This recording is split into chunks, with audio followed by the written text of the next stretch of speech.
Former U.S. Ambassador to Ukraine, John E. Herbst.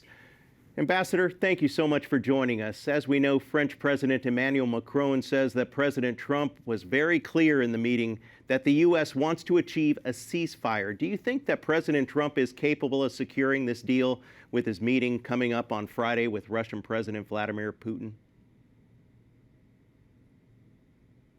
I think there's no chance that this meeting would lead to a ceasefire. It could be used to eventually get to one. But right now, Putin thinks he has the advantage over Trump.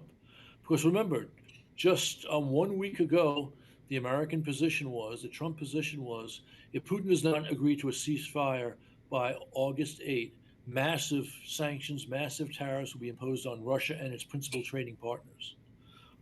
Since basically starting by Thursday night, Friday morning, Washington time last week, that position had changed to having a summit.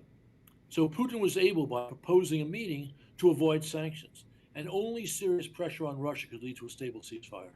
And during the meeting, President Zelenskyy said that he told the group that Russian President Vladimir Putin is actually bluffing about the impacts of sanctions. Are sanctions actually hitting Russia hard right now? There's no question that sanctions are hitting Russia hard. And the proof, despite all the Russian denials, is every peace conversation they have to actually have a ceasefire, they demand an end to sanctions. Now, Trump said that both Ukraine and Russia will have to swap land for peace. How likely will that happen?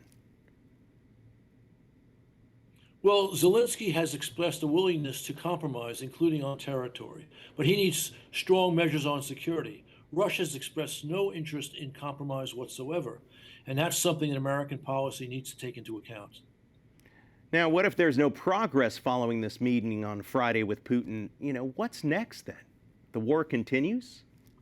Well, I believe, for sure the war is going to continue until Putin decides he cannot win it on the battlefield. Trump spent 2 months before agreeing to the summit, putting pressure on Russia. He needs to resume that effort, because if he does, one, by sending weapons to NATO allies who send them to Ukraine, it makes it hard for Russia to make gains on the battlefield. And by increasing economic pressure on Russia, it reduces Russia's ability to finance the war. That's the key to establishing a stable peace, which is President Trump's stated goal. And up on Capitol Hill, a number of senators are working on more sanctions against Russia. Will that work as well? Well, what we've seen, and this to me is unfortunate, the Senate has worked hard for sanctions, but Republicans in the Senate are unwilling to push hard for sanctions against the wishes of President Trump.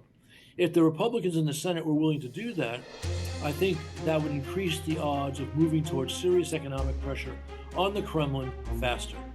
Well, Ambassador Herbst, thank you so much for joining us today.